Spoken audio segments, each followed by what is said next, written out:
শুভেচ্ছা,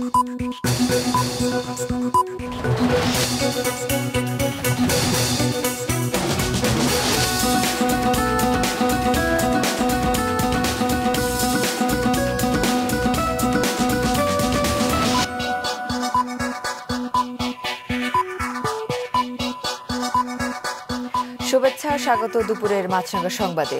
আপনাদের সঙ্গে আছি নাবিলা ফেরদৌস। শুরুতেই গার্ডিয়ান লাইফ ইন্স্যুরেন্স সংবাদ শিরোনাম। মুজিবনগর দিবসে ধানমন্ডিতে বঙ্গবন্ধু প্রতিকৃতি ও মেহেরপুরে স্মৃতিসৌধে শ্রদ্ধা নিবেদন, সাম্প্রদায়িক অপশক্তিকে প্রতিহত করার আহ্বান। বান্দরবানের নাইক্ষ্যংছড়ি সীমান্তের ওপারে আবার গোলাগুলি, টিকতে না পেরে পালিয়ে এসে আশ্রয় নিয়েছে মিয়ানমারের আরও 46 সীমান্তরক্ষী। চট্টগ্রামে বেশিরভাগ ব্যস্ত মোড়ে নেই ফুট ওভারব্রিজ, ঝুঁকি নিয়ে সড়ক পারাপার, ঘটছে দুর্ঘটনা, ব্রিজ তৈরির দাবি নগরবাসী। এবার বিস্তারিত সংবাদ। আজ ঐতিহাসিক মুজিবনগর দিবস। বঙ্গবন্ধুর প্রতিকৃতিতে শ্রদ্ধা জানানোর সহ নানা আয়োজনে উদযাপিত হচ্ছে দিবসটি। বিজয়কে সুসংহত করতে স্বাধীনতা বিরোধী শক্তিকে প্রতিহত করার আহ্বান জানানো হয়েছে দিনটিতে।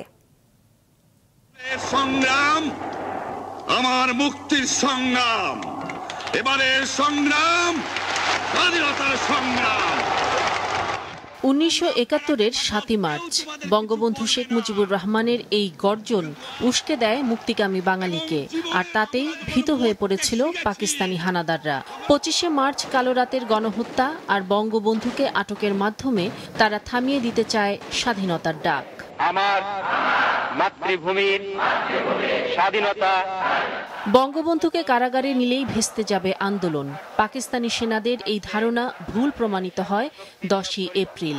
জনগণের রায়ে নির্বাচিত সদস্যদের নিয়ে সেদিন গঠিত হয় বাংলাদেশের প্রথম অস্থায়ী সরকার।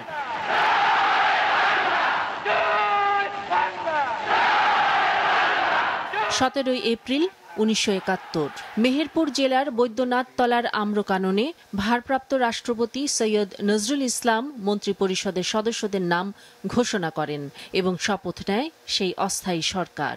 That the government of Bengal is not in paper, not in dream, not a myth, it is a reality. শপথ নেয়ার সেই স্থানের নামকরণ হয় মুজিবনগর, আর অস্থায়ী সরকার পরিচিতি পায় মুজিবনগর সরকার নামে।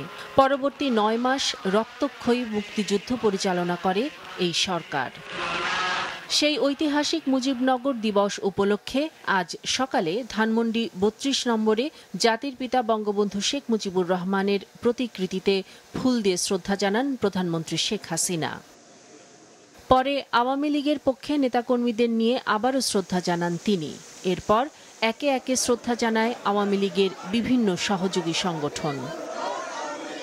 শ্রদ্ধা নিবেদন শেষে দিনটির তাৎপর্য তুলে ধরেন আওয়ামী লীগের সাধারণ সম্পাদক ওবায়দুল কাদের। বলেন, স্বাধীনতা বিরোধী শক্তি বিজয়কে সুসংহত করার পথে অন্তরায়। বিএনপি সহ স্বাধীনতা বিরোধী সন্ত্রাসী শক্তি সকল অপশক্তিকে, যারা আমাদের বিজয়কে সংহত করার পথে প্রতিবন্ধক, এদের আমরা পরাজিত করব। আওয়ামী লীগ ও সহযোগী সংগঠন ছাড়াও বিভিন্ন সামাজিক ও সাংস্কৃতিক সংগঠন আলোচনা সভা সহ নানা কার্যক্রমের মধ্য দিয়ে উদযাপন করছে মুজিবনগর দিবসটি। ইফতিসাম নাসিম মৌ, মাছরাঙা সংবাদ, ঢাকা। নানা আয়োজনে মেহেরপুরের আম্রকাননে উদযাপিত হচ্ছে ঐতিহাসিক মুজিবনগর দিবস। সকাল 6টায় মুজিবনগর স্মৃতিসৌধে জাতীয় পতাকা উত্তোলন করেন উপজেলা নির্বাহী কর্মকর্তা খায়রুল ইসলাম। সকাল 9টায় শহীদদের প্রতি শ্রদ্ধা জানান মুক্তিযুদ্ধ বিষয়ক মন্ত্রী আ.ক.ম মোজাম্মেল হক, জনপ্রশাসন মন্ত্রী ফরহাদ হোসেন সহ আওয়ামী লীগের কেন্দ্রীয় নেতারা। পরে সেখানে কুচকাওয়াজ সহ গার্ড অব অনার ও গীতিনাট্য পরিবেশন ও শেখ হাসিনা মঞ্চে অনুষ্ঠিত হয় জনসভা। দিবসটি উপলক্ষে জেলার সাধারণ ছুটি ঘোষণা করা হয়েছে। এছাড়া সারা দেশে মুজিবনগর দিবস উপলক্ষে অনুষ্ঠিত হচ্ছে নানা কর্মসূচি। বান্দরবান নাইক্ষ্যংছড়ির বিভিন্ন সীমান্ত দিয়ে গতকাল বিভিন্ন সময় 64 জন মিয়ানমার সীমান্তরক্ষী বাহিনীর সদস্য অনুপ্রবেশ করেছে। বিজিবির সদর দপ্তরের জনসংযোগ কর্মকর্তা মোহাম্মদ শরীফুল ইসলাম জানিয়েছেন, গতরাতে নাইক্ষ্যংছড়ি সদর ইউনিয়নের জামছড়ি সীমান্ত দিয়ে 46 জন বিজিবির সদস্য ও একই দিনের সকাল থেকে সন্ধ্যা পর্যন্ত উপজেলার জামছড়ি, 22 ফাঁড়ি ও রেজুপাড়া সীমান্ত দিয়ে 18 জন মিয়ানমার সীমান্ত রক্ষী বাহিনীর সদস্য অনুপ্রবেশ করে। তাদের নিরস্ত্র করে হেফাজতে নেওয়া হয়েছে। মিয়ানমারের বিদ্রোহী বাহিনীর সাথে সংঘর্ষে টিকতে না পেরে গত 11 মার্চ থেকে এ পর্যন্ত মিয়ানমার সীমান্ত রক্ষী বাহিনীর 260 সদস্য নাইক্ষ্যংছড়ির বিভিন্ন সীমান্ত দিয়ে অনুপ্রবেশ করেছে। দর্শক, বান্দরবান থেকে সীমান্ত পরিস্থিতি সরাসরি জানাচ্ছেন প্রতিনিধি কৌশিক দাস। কৌশিক, সবশেষ অবস্থা কি আর বিজিবি কি বলছে?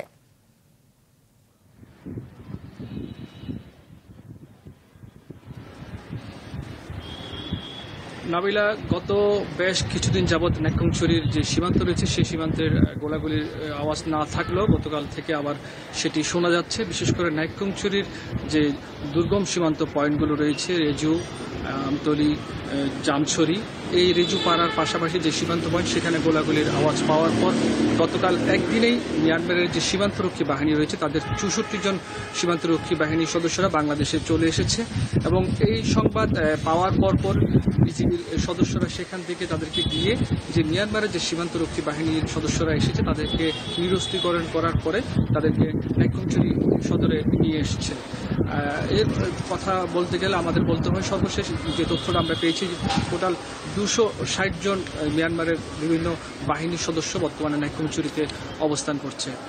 আমি কিছুক্ষণ আগে বিজিবির সদর দপ্তরের যিনি জনসংযোগ কর্মকর্তা রয়েছেন মোহাম্মদ শরীফুল ইসলাম, তার সঙ্গে আমি কথা বলেছি। তিনি আমাকে জানিয়েছেন যে এই ঘটনাগুলো ঘটার পরপরই আসলে বিজিবি আরও সতর্ক হয়েছে এবং গতকাল সহ মিলে সর্বমোট যে 260 জন সদস্য রয়েছে মিয়ানমারের, তারা আসছে যে এই সীমান্তরক্ষী বাহিনী বাংলাদেশে প্রবেশ করছে তাদেরকে তারা বিজিবির নিরস্ত্রকরণ করার পর তাদেরকে নাইক্ষ্যংছড়ি সদরে নিয়ে এসে নাইক্ষ্যংছড়ি বর্ডার গার্ড সরকারি প্রাথমিক বিদ্যালয়ে বর্তমানে রেখেছে এবং তাদেরকে খাওয়ার পাশাপাশি তাদেরকে যাবতীয় চিকিৎসা সহায়তা দেওয়া হচ্ছে। তো এই ছিল আমার কাছে বান্দরবানের নাইক্ষ্যংছড়ির সীমান্তের সর্বশেষ। কৌশিক, আপনাকে ধন্যবাদ। বান্দরবান থেকে সীমান্ত পরিস্থিতি জানালেন সহকর্মী কৌশিক দাস। বান্দরবানে সশস্ত্র সন্ত্রাসী দল কুকিচিন ন্যাশনাল ফ্রন্ট KNF এর প্রধান নাথাম বম ও তার সশস্ত্র সদস্যদের দমনে দুর্গম পাহাড়ে যৌথ বাহিনীর অভিযান অব্যাহত রয়েছে। গতকাল রুমা উপজেলা থেকে যৌথ বাহিনী KNF এর আরও 9 সদস্যকে গ্রেফতার করেছে।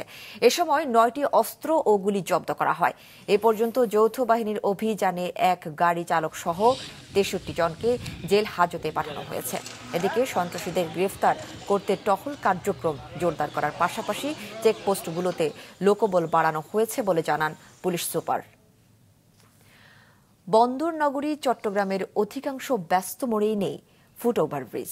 এতে জীবনের ঝুঁকি নিয়ে সড়ক পার হতে হচ্ছে পথচারীদের। ঘটছে দুর্ঘটনাও। ব্যস্ত সব মোড়ে ফুট ওভারব্রিজ স্থাপনের দাবি নগরবাসীর।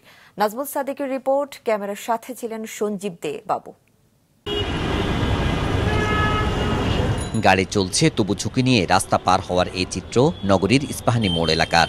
চতুর্মুখী সড়কের সাথে উড়াল সড়কে উঠানামার সংযোগও এই স্থান। ফুট ওভারব্রিজ না থাকায় ঝুঁকি নিয়ে সড়ক পার হতে হচ্ছে নারী, শিশুসহ সব পথচারীদের।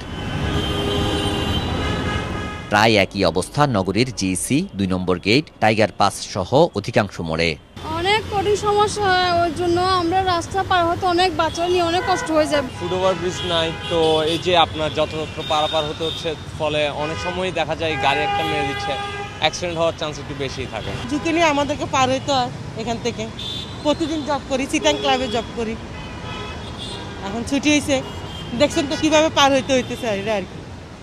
ওভারব্রিজ হলে সুবিধা আর কি। GC মোড় পার হইতে কষ্ট হয়, আধা ঘন্টা 1 ঘন্টা হয়, মানে কি এই পার হইতে পারিনি। ফুটওভার ব্রিজ না থাকায় যানজটের পাশাপাশি ঘটছে দুর্ঘটনাও। ক্ষুব্ধ নগরবাসীর অভিযোগ, সিডিএ উড়াল সড়ক নির্মাণের সময় ইস্পাহানি মোড় সহ কিছু মোড়ে ফুটওভার নির্মাণ করার কথা বললেও এখনো তা হয়নি। অন্যদিকে নগরীতে 38টি ফুটওভার ব্রিজ নির্মাণের কথা সিটি কর্পোরেশনের প্রতিশ্রুতিতেই যেন আটকে আছে। জিসি সহ 4টি মোড়ে 4টি ফুটওভার ব্রিজ তৈরির ভিত্তিপ্রস্তর স্থাপন করে দায় সেরেছে তারা। এটা বহুদিনের দাবি যে এটা ফুটওভার ব্রিজের জন্য, বহুদিন যে এখন তো ইয়ে হচ্ছে, এখন তো আরও উচিত ইয়ে করার, কিন্তু হচ্ছে না তো। ফ্লাইওভারের কাজ শুরু হয়েছে, এই জন্য অনেক সময় আমাদের গাড়ির রাস্তা পার হইতে আমাদের একটু সমস্যা হয়, একটু মানে ভয়ঙ্কর লাগতেছে বা আনইজি ফিল করতেছি। আমরা দেখতেছেন একটু সমস্যা হচ্ছে। ব্রিজ দিতে সুবিধা হয় কেন, যেমন আমাদের রোড পারানো লাগতেছে না, আমাদের গাড়ির জন্য কোনো দাঁড়ানো লাগবে না, আমরা নিজের মতো করে রোড পার হয়ে চলে যেতে পারবো। তবে ফুটওভার ব্রিজ নির্মাণে সিটি কর্পোরেশন তৎপর রয়েছে জানিয়ে নানা অজুহাত মেয়রের, আর সিডিএ দিল সেই পুরনো আশ্বাস। ফুটওভার ব্রিজটি করতে গেলে যে ইউটিলিটি পাইপগুলো আছে, গ্যাস ওয়াসা, নিচে আপনার এই পাইপে ঠাসা, সেখানে ফাইলিং করতে গেলে গ্যাসের বড় বড় পাইপ, এগুলো একটা ফেললে সমগ্র মানে সয়লাভ হয়ে যাবে, বিরাট বিপর্যয় হবে। এটার পরিকল্পনা করে আবার এটা সরাতে হচ্ছে। আবার আরেকটা ব্যাপারটা হচ্ছে, উপর দিয়ে গেছে 11,000 33,000 ভোল্টের তার, এই তারগুলো আবার সরাতে হচ্ছে। ফুটওভার ব্রিজের কাজ আমরা মানে আগামী কিছুদিনের মধ্যে শুরু করবো, ঈদের পরে শুরু করব, কারণ এটা এখন চালু হলে কিন্তু আবার গাড়ির সংখ্যাটাও বাড়বে এবং অ্যাক্সিডেন্ট হওয়ার সম্ভাবনা আছে। তো ওই দৃষ্টিকোণ থেকে আমরা যেহেতু আমরা অলরেডি এলিভেট করে ফেলেছি, ওই জাংশনটাতে এলিভেট অলরেডি ক্রস সংযোগটা হয়ে গিয়েছে, এখন আমরা ফুটওভার ব্রিজের কাজটা শুরু করতে পারবো। বর্তমানে নগরীতে মাত্র 7টি ফুটওভার ব্রিজ থাকলেও রক্ষণাবেক্ষণের অভাবে 3টি ব্যবহার অনুপযোগী হয়ে পড়ে আছে। নাজমুল সাদিকি, মাছরাঙ্গা সংবাদ, চট্টগ্রাম। সংবাদে নিচ্ছে বিরতি, ফিরে এসে আরও থাকছে। রাজধানীর কারওয়ান বাজারে যমুনা এক্সপ্রেস ট্রেনের লাইনচ্যুত, বগি উদ্ধার প্রায় 2.5 ঘণ্টা পর ট্রেন চলাচল স্বাভাবিক।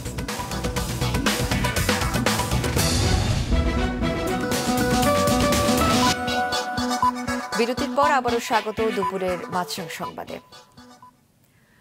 রাজধানীর কারওয়ান বাজারে যমুনা এক্সপ্রেস ট্রেনের লাইনচ্যুত বগিটি উদ্ধার করা হয়েছে। এখন ট্রেন চলাচল স্বাভাবিক। জামালপুর থেকে ছেড়ে আসা ওই ট্রেনের একটি বগি কারওয়ান বাজারের মাছের আড়তের পাশে সকাল 8টার দিকে লাইনচ্যুত হয়। সে সময় দেশের সব স্থান থেকে ঢাকামুখী লাইনে ট্রেন চলাচল বন্ধ হয়ে যায়। উদ্ধারকারী ট্রেন এসে লাইনচ্যুত ট্রেনের বগি উদ্ধার করলে দুর্ঘটনার প্রায় 2.5 ঘণ্টা পর সকাল 10:30টার দিকে ঢাকামুখী পথটি ফের সচল হয়। এই ঘটনায় কেউ হতাহত হয়নি। ঢাকা থেকে কমলাপুর দিকে যাইব, এটা স্পিড আইতেছে না, এদিকে আইসে রে চাকা পড়ে গেছে, পরে যেন মানে একটা সিকিউর পড়েছে, ট্রেন পড়ে ড্রাইভার করছে, ড্রাইভার স্লো করে যেন মানুষ নামে গেছে। চাকার পাতি আছে না, এই চাকা পড়ছে ওই পাশে, আর ওই চাকা পড়ছে ওই পাশে। চাকা না, এটা কোচের আপনার হলো এটা বিম আছে, ইকুলাইজিং বিম ভেঙে গেছে, ভেঙে যাওয়ার কারণে অ্যাক্সিডেন্ট হয়েছিল। প্রাথমিকভাবে আমরা এটা ধারণা মনে করছি। জুলাইয়ের আগে পান্থকুঞ্জ পার্কের কাজ শেষ করে জনগণকে নান্দনিক পার্ক উপহার দেওয়া হবে বলে প্রতিশ্রুতি দিয়েছেন ঢাকা দক্ষিণ সিটি কর্পোরেশনের মেয়র শেখ ফজলে নূর তাপস। সকালে রাজধানীর পান্থকুঞ্জ বক্স কালভার্ট পরিষ্কার কার্যক্রম পরিদর্শন করে একথা জানান তিনি। বলেন, ঢাকা দক্ষিণে মশা নিয়ন্ত্রণে আছে এবং এই বর্ষার দক্ষিণে জলাবদ্ধতা হবে না। মশক নিয়ন্ত্রণে জনবলের কোনো সংকট নেই, আর যেসব কর্মী কাজে অবহেলা করে তাদের বিরুদ্ধে ব্যবস্থা নেওয়া হবে। এডিস মশা নিয়ন্ত্রণে অগ্রিম ব্যবস্থা নেওয়া হচ্ছে বলেও জানান মেয়র। উপজেলা পরিষদ নির্বাচনে তৃতীয় ধাপের তফসিল ঘোষণা হবে আজ। দুপুরের পর 31তম সভায় ভোটের দিনক্ষণ চূড়ান্ত করবে নির্বাচন কমিশন। কমিশন সচিবালয় জানিয়েছে, প্রধান নির্বাচন কমিশনার কাজী হাবিবুল আউয়ালের সভাপতিত্বে বিকাল 3টায় এ সভা হবে। সচিবালয়ের পক্ষ থেকে আগামী 4 জুন ভোট গ্রহণের জন্য তারিখ প্রস্তাব করা হয়েছে। বৈঠকে তৃতীয় ধাপে উপজেলা পরিষদ নির্বাচন অনুষ্ঠানের ব্যাপারে চূড়ান্ত সিদ্ধান্ত নেবে কমিশন। এর আগে প্রথম ও দ্বিতীয় ধাপে উপজেলা নির্বাচনের তফসিল ঘোষণা করেছে কমিশন। প্রথম ধাপে হতে যাওয়া নির্বাচনে যারা মনোনয়ন ফর্ম জমা দিয়েছেন, আজ তাদের ফর্ম বাছাই করছেন রিটার্নিং এবং সহকারী রিটার্নিং কর্মকর্তারা। তীব্র গরমে গেল কয়েকদিন ধরে অতিষ্ঠ হয়ে উঠেছে সাধারণ মানুষ। বিভিন্ন স্থানে এই তাপপ্রবাহ আরও কয়েকদিন চলতে পারে বলে জানিয়েছে আবহাওয়া বিভাগ। বেলা বাড়ার সাথে সাথে বাড়তে থাকে গরমের তীব্রতা। অতিরিক্ত গরমের কারণে বিভিন্ন জেলার হাসপাতালগুলোতে বেড়েছে ডায়রিয়া, সর্দি, জ্বর, শ্বাসকষ্ট সহ নানা ধরনের রোগের সংখ্যা। ভিড় বেড়েছে ডাব ও শরবতের দোকানে। গেল 10 দিনে যশোরে তাপমাত্রা ছিল 35 থেকে 40 ডিগ্রি সেলসিয়াসের মধ্যে। আজ বেলা 12টায় জেলায় তাপমাত্রা 37.8 ডিগ্রি রেকর্ড করা হয়। তরমুজ গরমে আরাম সুমিষ্ট এ ফলটি ফলিয়ে প্রতিনিয়ত লাখো মানুষকে প্রশান্তি দিচ্ছেন হাজারো কৃষক, অথচ তাদের নিজেদেরই মনে নেই শান্তি। মধ্যস্বত্বভোগীদের দৌরাত্মে বঞ্চিত হচ্ছেন ন্যায্য মূল্য থেকে। পটুয়াখালী প্রতিনিধি চিন্ময় কর্মকারের পাঠানো তথ্য ছবিতে ডেস্ক রিপোর্ট। জেলার প্রায় ৮,০০০ হেক্টর জমিতে আগাম জাতের তরমুজ চাষ করেছেন কৃষকেরা। হেক্টর প্রতি সার, বীজ, কীটনাশক, শ্রমিক মজুরি সহ তাদের উৎপাদন খরচ পড়েছে ৩ থেকে ৩.৫ লাখ টাকা। ফলন পেয়েছেন ২৬ থেকে ৩০ টন, যেখানে আছে সর্বোচ্চ ৪,০০০ তরমুজ। অর্থাৎ প্রতিটির উৎপাদন খরচ পড়েছে ৭০ থেকে ৯০ টাকার মধ্যে। তবে এসব বিক্রি করতে গিয়ে বড় ধরনের লোকসান গুনতে হচ্ছে কৃষকদের। একটা তরমুজ বিক্রি হইবে প্রায় ৩০০, ৩৫০, ২০০, ২৫০ এইভাবে, কিন্তু আমাদের কাছ থেকে তো কিনে নিলে আমরা ১০০ টাকা। আমাদের কাছ থেকে ব্যাপারীরা যে মূল্যে কিনে নেয় তার ডাবল মূল্যে ব্যাপারীরা বাজারে নিয়ে দেয়, বিক্রি করে। কৃষকরা বলছেন, রমজানের শুরুতে তরমুজের বাজার দর যখন চড়া, তখনও ন্যায্য দাম পাননি তারা। দাম নেই, তরমুজ জিঙ্গাই না, আমরা তো খাইতে যাই, খাইতের বাড়ি খাই যেতেছি, এত টাকা ব্যয় করিয়া আমরা দাম পাইতেছি না। একটু তরমুজের যদি দাম ভালো হতো তাহলে প্রতি বছর আমরা ভালো করে দিতাম, আর যদি দামই না থাকে তাহলে আমরা তরমুজ দিব কিভাবে? এক ধরনের মুনাফালোভী ব্যবসায়ীর তরমুজের লাভের অঙ্ক পকেটে পুরছে জানিয়ে এদের বিরুদ্ধে প্রয়োজনীয় ব্যবস্থা নেওয়ার তাগিদ দিয়েছে কৃষি সম্প্রসারণ অধিদপ্তর। কৃষকরা যাতে ন্যায্য মূল্য পায় সে ব্যাপারেও মধ্যস্বত্বভোগী যে ব্যবসায়ী আছে তাদের সাথেও একটি সভা করে যাতে এই বিষয়টিকে একটু সুরাহা করা যায় এবং বাজার মনিটরিংয়ের মাধ্যমে আশা করা যাচ্ছে যে তরমুজের যে চড়া দামটি আছে সেটি অনেকটা হলেও কমে আসবে। এদিকে বাজারে পণ্যটির দাম স্থিতিশীল রাখতে প্রতিনিয়ত অভিযান চালাচ্ছে ভোক্তা অধিকার সংরক্ষণ অধিদপ্তর ও জেলা প্রশাসন। অবশ্যই লাভ করবেন, তবে সেটা একটা যৌক্তিক পর্যায়ে থাকতে হবে। তিনি কৃষকের কাছ থেকে কত টাকায় কিনছেন আর কি দরে বিক্রি করছেন। যেখানে আমরা আপনাদেরকে আবারও অনুরোধ করছি, যেখানে আপনারা এরকম বড় ধরনের অসামঞ্জস্য বিষয় দেখবেন, আমাদেরকে জানান, আমরা সঙ্গে সঙ্গে আমরা তাদের কাছ থেকে বাজার দরটা চেক করে দেবো, তারা কি দরে কিনেছেন আর তারা কি দরে বিক্রি করছেন, এবং সঙ্গে সঙ্গে আমরা প্রয়োজনীয় ব্যবস্থা গ্রহণ করবো।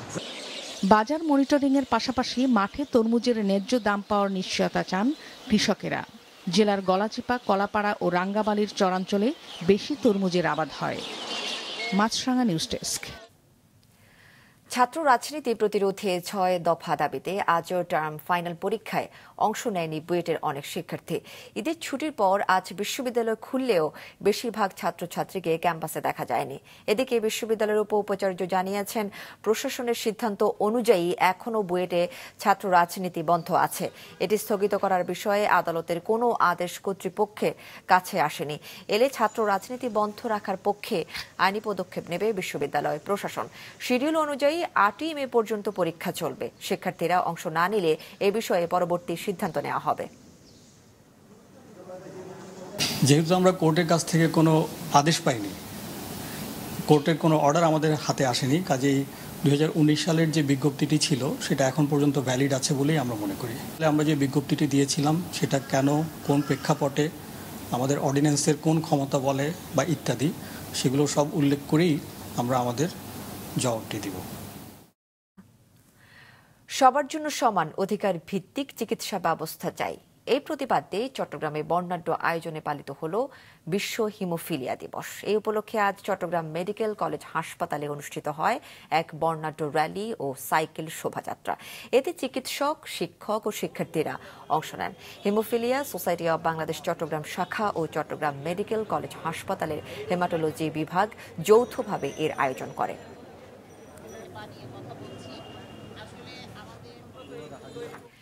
বিষয়বস্তু না জানিয়ে ওয়ালটনের আদর্শ ও নীতিমালার পরিপন্থী রূপান্তর শিরোনামে একটি নাটকে বিজ্ঞাপন প্রচার করায় বিজ্ঞাপনী সংস্থা লোকাল বাস এন্টারটেইনমেন্টকে আইনি নোটিশ পাঠিয়েছে ওয়ালটন। একই সঙ্গে প্রতিষ্ঠানটির সঙ্গে সব ধরনের চুক্তিও বাতিল করেছে তারা।